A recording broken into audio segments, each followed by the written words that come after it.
Olá pessoal, hoje eu vou dar continuidade às minhas recordações, às minhas memórias sobre o livro do Francisco Vasconcelos sobre Coari. Esse livro me trouxe muitas lembranças de Marã, está me trazendo ainda, né? E eu quero compartilhar com vocês. Vamos lá ver aqui o que ele diz. Eu não sou velho, eu estou apenas enxergando levemente mal. Vou botar aqui esses óculos. Eu não uso óculos, eu não era assim. Mas não, eu posso ler sem óculos também. Isso é coisa da juventude. Júlia faz uma gentileza, passa um papelzinho higiênico aí para limpar essa lente, está mais suja do que minha vista. Então vamos lá, enquanto a Júlia se desincumbe aí do trabalho dela. E porque lembrança atrai lembrança, animo-me. Então é isso, umas lembranças vão atraindo outras. A gente que tenta escrever, às vezes sobre memórias, eu às vezes estou pelo meio da rua, me lembro de coisas lá do Maranda, eu paro, vou escrever. Hoje a gente escreve no celular, né? Para depois tentar recordar. E aí quando a gente recorda uma coisa, vem outra sempre, aparecem sempre outras. Hoje eu vou tentar não engolir muito os S's. Então é isso, ele também faz isso, né? Aqui na página 104. Dentre esses aldeamentos, os burgos, o que viria a fixar-se com o nome de Coari à margem direita do grande e belo lago do mesmo nome. Olha aí, mais uma coincidência de Coari e Marã. O lago tinha o nome de Coari e a propriedade onde hoje é Marã tinha o nome de Marã antes de existir o município de Marã, antes de ser criado o município de Marã. Então, mais uma coincidência com Maraã. O que diz aqui? A desobriga. Esse termo desobriga, o professor Eros, no livro dele, explica muito bem o que é a desobriga. Ele foi atrás de um dicionário para explicar o que é desobriga, não é? Então procurem lá no livro do professor Eros, o livro sobre Marã, né? O livro do professor sobre Marã. Ele diz o que ainda? Nos anos anteriores, um padre sozinho fazia viagens de desobriga para visitar o rebanho espalhado pelo interior e desobrigá-lo das obrigações em relação aos sacramentos do batismo, crisma, eucaristia, penitência e matrimônio, sem catequese adequada e apropriadas, sem continuidade. Então, como o padre passava lá só de vez em quando, não tinha todo aquele ritual que hoje tem. Por exemplo, quem quer ser padrinho tem que ir na igreja várias vezes, fazer uma espécie de um curso de apadrinhamento. Então o padre, como passava, por isso ele desobrigava, não é? As pessoas acabavam fazendo os casamentos sem tantas formalidades. Havia uma desobrigação, que a igreja exige algumas obrigações, e como o padre era passageiro lá, havia essa desobriga, né? Aqui ele está... você me conhece? Falei-lhe então de sua visita a Coari. Eu, ainda criança, participando da alegria que ele levara aquele abandonado rebanho, raramente lembrado por algum pastor. E sem mais nada dizer, notei que, pelo menos naquele instante, invertia-se a situação antes por mim observada. Padre Antônio, mais uma coincidência com Marã, em sua solidão nada mais era do que um pastor abandonado e triste. Nenhuma de suas ovelhas vi ali por perto. Agora eu lembrei. Esse padre que teve por Coari, ele estava doente e o autor foi visitá-lo. E ocorreu entre eles esse diálogo, não é? Ele lá sozinho, abandonado. A gente envelhece, adoece e vai se lascando cada vez mais. Ai, ai, essa é a tristeza da vida, que ela chega ao fim. aqui mais adiante na página 112. No velho trapiche que adentrava ao lago. Eu me lembro ainda de Coari, mesmo nos anos agora, nos anos 70, quando eu passava por lá, ainda existia o trapiche de madeira. Hoje não, existe um porto, um cais de ferro, né, Júnior? E aqui ele fala da fé católica, grande mãe romana. Se eu estava lendo um livro sobre o ateísmo, que hoje eu sou ateu, e aí, para minha felicidade, ele diz aqui, fé católica, grande mãe romana. Se nós prestarmos atenção, a Igreja Católica ainda é um prosseguimento do Império Romano. A Igreja Católica é uma das maiores proprietárias de terra do mundo. Tem em todo canto onde se arma alguma coisinha, onde tem uma invasão, a igreja pega logo um pedaço para ela, um pedaço de terra. Pode ser entre os mais pobres, entre os mais ricos. A igreja quer sempre um pedaço de terra. Aqui em São Paulo são inúmeras, imensas as propriedades da igreja, que ela não divide com ninguém. Então, o Império Romano ainda sobrevive na Igreja Católica, né? Ou através ou por intermédio da Igreja Católica. A Igreja Católica é uma longa-manos do Império Romano. Aqui ele fala sobre os botos vermelhos que existiam lá em Coari. Em Marã também, não é? Aí ele fala que a mamãe também dizia que para espantar os botos bastava usar alho, não é? Tá com dente de alho na canoa, quando os botos se aproximavam, batia o alho e jogava na água que eles se afugentavam, né? E se enfiava uma faca na madeira da... Hoje não existe mais, quase que canoas de madeiras, todas são de alumínio, mas se enfiava uma faca na madeira no centro da canoa, no casco da canoa, também para espantar os botos, né? Eu gostava de brincar com os botos, mas aprendi com a mamãe, claro, eu acho. Foi com a mamãe, sim, ao que recordo. Para brincar com os botos, quando a gente não estava com medo, lá no Bom Futuro, numa localidade Bom Futuro, onde eu vivi a vida toda, da infância e adolescência, parte da adolescência, a gente para brincar com os botos, quando ele começava a boiar, a gente batia com a pá do remo, né, na água. Pá! Aí eles faziam a festa. Que ele fala do Igapó, que ele fala das missas. Antigamente as missas eram celebradas, missas na igreja católica, apostólica romana, olha aí, mais uma coisa do romanismo, ou de Roma, as missas eram rezadas em latim, e o padre ficava de costa. Agora, precisa ser muito idiota para gostar e numa porra daquela, né? Acreditar numa merda daquela. Você ia, o padre ficava de costa, falando em latim, você não entende nem português, imagina entender latim. E era um padre estrangeiro, geralmente um padre estrangeiro, que não sabia se expressar em português, mas já falava em latim. Como é que alguém compreendia aquilo? Era pura falsidade e naquelas missas, né, de antigamente. Até hoje eu ainda acredito que tem um pouco de falsidade, que os padres têm padres que não aprendem a língua, é muito difícil o português. Eu lembro que de um bispo de Tefé, o Dom Joaquim de Lange, passou a vida inteira em Tefé, mas falava muito, muito, muito mal o português, né? Senhores, para que ele tinha um pigarro danado, era horrível ouvir o bispo Dom Joaquim de Lange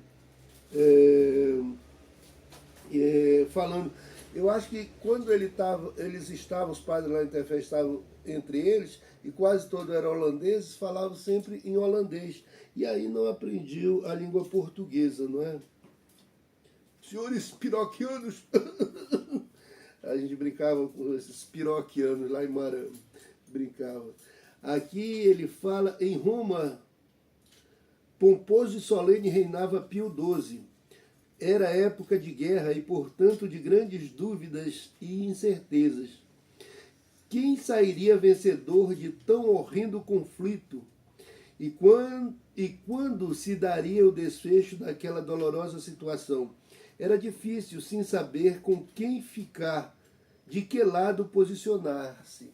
Era a época da Segunda Guerra Mundial, ou esse Pio XII é considerado o Papa do Hitler, né? Que o Hitler era católico. O pessoal às vezes quer dizer que ele era de esquerda, não, mas ele era de direita. Eita, Júlia, que legal. Não, isso acontece, né? O estúdio aqui não está preparado para certas coisas.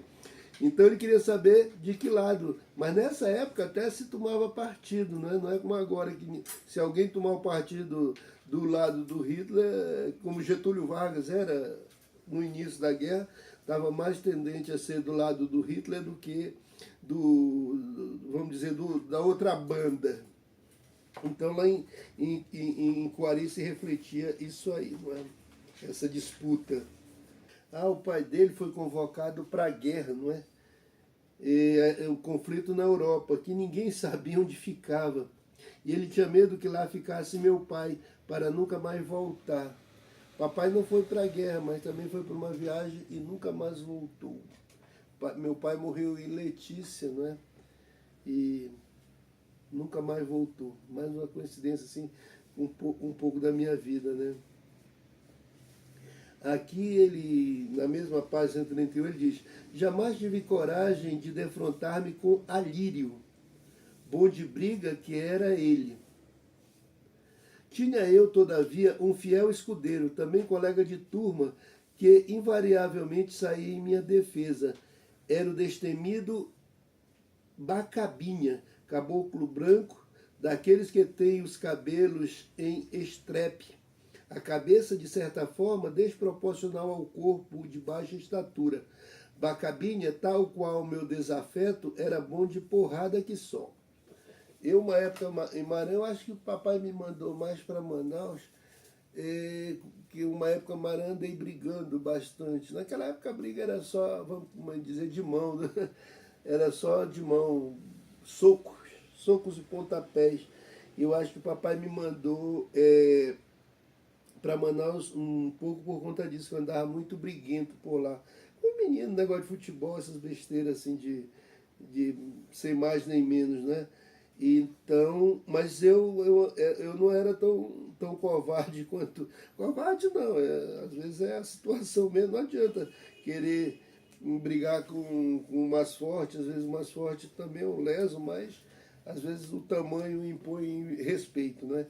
Mas eu não corria muito não, como ele disse que fez, né? Aqui na página 132 ele diz: lá fora tu me paga, ou F, lá fora tu me paga. Daí eu queria saber F de quê, não é? Que será esse F que ele não escreveu, não transcreveu a palavra, só diz: lá fora tu me paga, ó F. Fresco, filho da senhora, sua mãe, alguma coisa nesse sentido, certamente. Eles brincavam e faziam dinheiro a partir das carteiras de cigarros vazias, né? Nós também lá em Maranhão, aquelas carteiras de cigarro, a gente dobrava e daí usava como se fossem cédulas, notas de dinheiro. Aqui eles também brincavam assim, lá em Coari. Mais adiante, aqui a professora Júlia que está me aperreando aqui, que lhe estava reservada a importante tarefa de, até os últimos dias de nossa mãe, estar ao seu lado, prestimosa e diligente. Ele estava falando de uma irmã dele que tomou conta da mãe deles até o dia do falecimento da mãe deles, né? Da genitora do escritor e das irmãs, claro, irmãos. A Júlia também foi assim com a Dona Rosa. E eu até hoje agradeço essa coisa, pagando cachaça para ela quando ela quer. Geralmente ela quer todo dia. Então, não é, Júlia? É a marra língua. Má língua não. Ai. Então é isso. Agora eu lembrei de Dona Rosa. Aqui ele diz uma coisa que me lembrou o papai. Vamos lá. De tal colocação, o pai dele era seringueiro, foi seringueiro, como meu pai disse que foi também. Eu já o conheci, não mais seringueiro, né? De tal colocação é o local onde a pessoa, o seringueiro corta a seringa, onde ele fica colocado, vamos dizer assim. Aí ele diz: de tal colocação era meu pai seringueiro, que cortava as duas estradas de seringa que a formavam. Trabalho em que tinha por auxiliar um agregado da família, de nome Valdemar. O nome dele é Valdemar. Aí o papai dizia que parece, com 11 anos de idade ele já cortava uma estrada. A estrada é o caminho que segue as seringueiras que eles vão cortando, né? De 200 madeiras. Isso quando ele queria me incentivar a trabalhar. Olha, na tua idade, com 11 anos, eu já cortava uma estrada de 200 seringueiras. Aí uma vez eu disse para ele: foi por isso, papai, tanto de eu trabalhar que eu já nasci cansado. Filha da... que me dá um couro, mas eu corri. Aqui ele fala em mosquiteiro. Mosquiteiro, quem conhece hoje mosquiteiro? Muita gente, muito pouca gente já não conhece mais. Só conhece aquele que vem do teto, que é amarrado assim, tipo uma pirâmide. Nem lembro agora o nome. O mosquiteiro, na verdade, era tipo uma casinha, uma caixa, com uma ou duas mangas, que se atava dentro dele duas redes ou uma, não é? Para espantar mosquiteiro, vem de mosquito, para empatar as carapanãs lá pelo Amazonas, não é?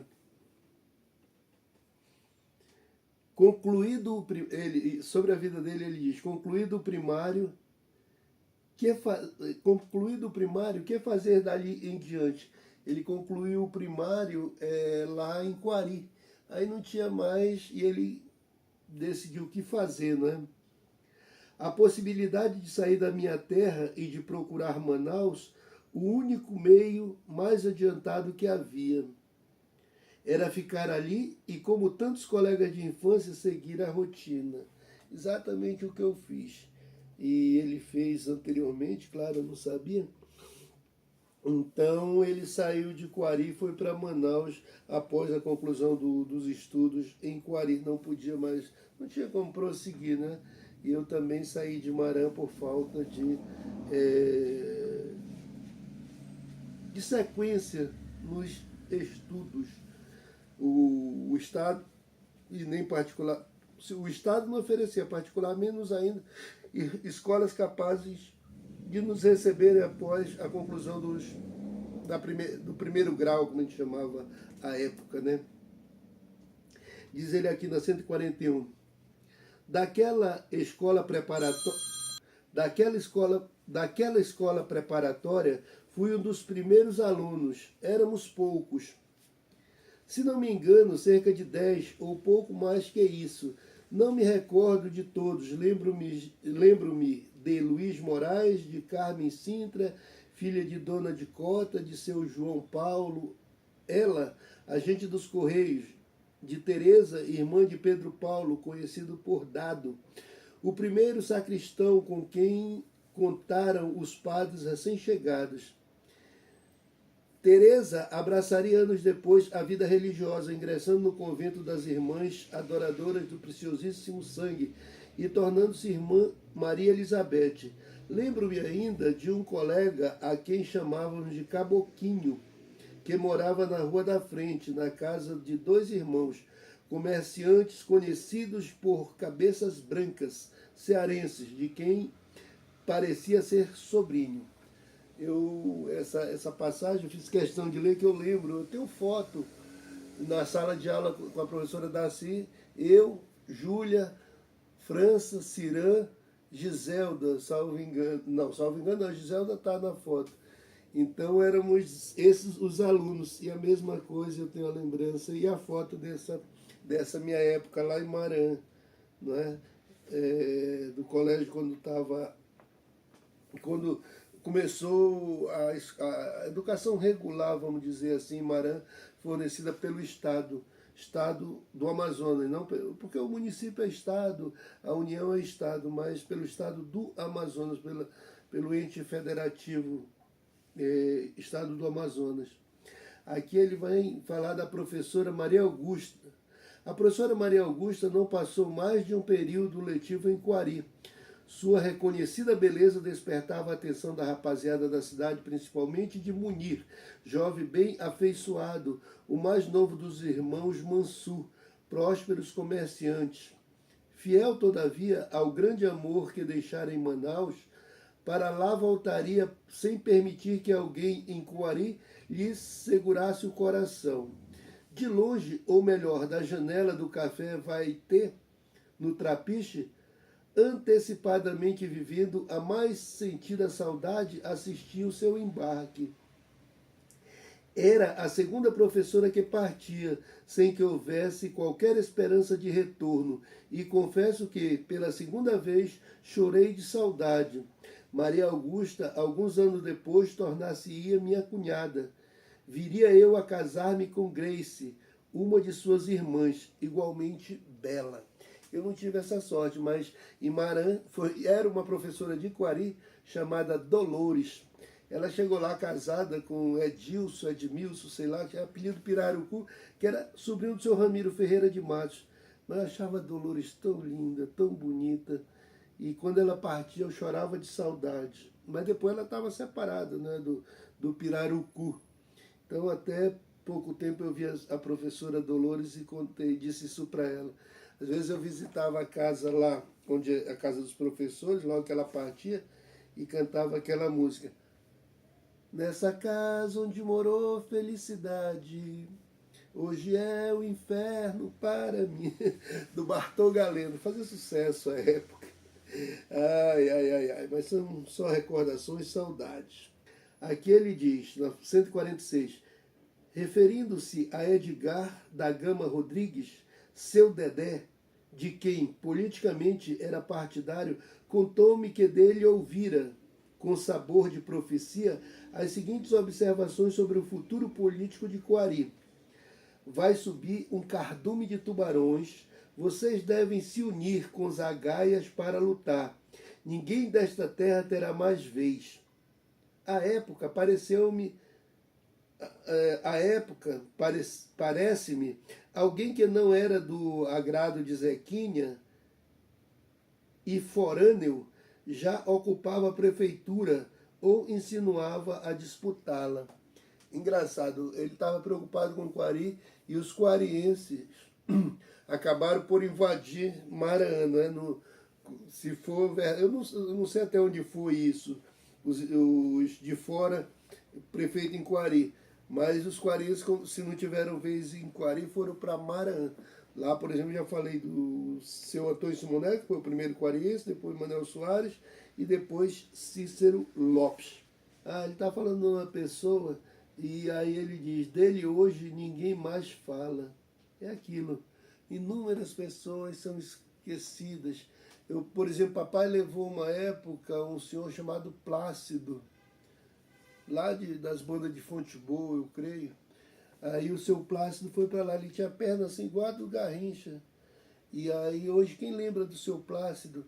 Eu lembro, né? Assim, lembro algumas coisas. Ele disse, uma das coisas que ele dizia quando estava meio triscado da cachaça, ele dizia, hoje a merda vai virar boné, que o Lázaro Bezerra adaptou para a língua dele e dizia, hoje a merda vai virar bonel. E o seu Plácido tinha uma música, né? Sa Dona Antônia, depois de velha tá ficando sem vergonha. As Antônias lá do Maranhão não gostavam nada disso. Mas quem se lembra do seu Plácido? Outro dia eu estava lembrando, ainda vou perguntar, a Dora Ramos, talvez lembre lá do Maranhão. Tinha um camarada que trabalhava com o seu Benedito Ramos, lá nos anos de... Seu Dorico assumiu em 73, eu acho que ele até 72 ficou por lá no Maranhão. Paulo, não lembro o nome dele. Ele casou com uma cabocla de lá, e aí eles tinham uma casinha de madeira lá, uma casinha pequenininha, e ele não deixava a moça sair. Ela só saiu daquela casa quando eles foram embora para Manaus. E muito rapidamente, saiu dali para o barco, não é? Então, diziam as pessoas, os mais velhos da época, eu não a conhecia antes de entrar na casa, mas diziam que antes dela entrar, tinha a pele escura, né? De caboclo, a pele escura, vamos dizer, era morena. Quando saiu de lá, era branca, quando saiu da casa. Mas eu ainda vou apurar melhor isso para dizer o nome desse camarada, ver se alguém no Maranhão ainda lembra. Claro que lembra, eu é que ainda não puxei o fio da meada.